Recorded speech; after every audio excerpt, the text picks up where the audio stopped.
Hey, I'm Phil Heimlich. I'm a conservative Republican, I lean libertarian, and I'm a follower of Christ.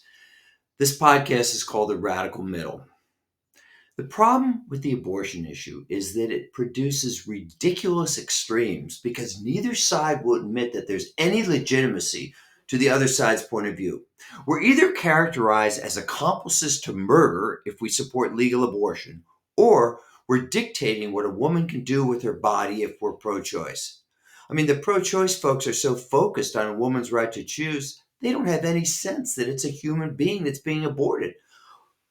But on the other hand, the pro life people give no legitimacy to a woman's right to control her body, which is an important value. The pro life people say aborting a pea sized fetus is no different than pulling out a gun and shooting an innocent person. Come on. Do you know that using an IUD for contraception can cause an abortion because it prevents the embryo from being implanted in the uterus? Does this mean that every woman who uses this kind of device is a cold blooded killer?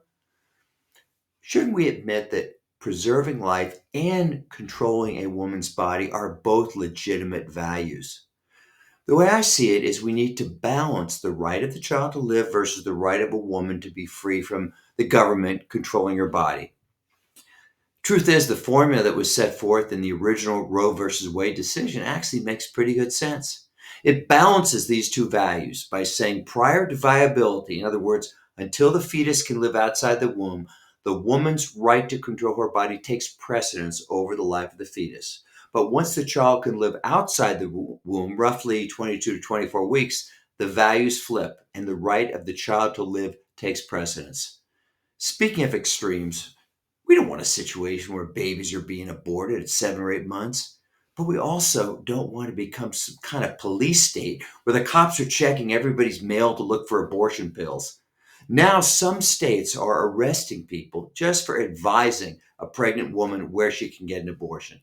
I don't want to live in that kind of country. I don't think you do either. I'm Phil Heimlich, and this is The Radical Middle.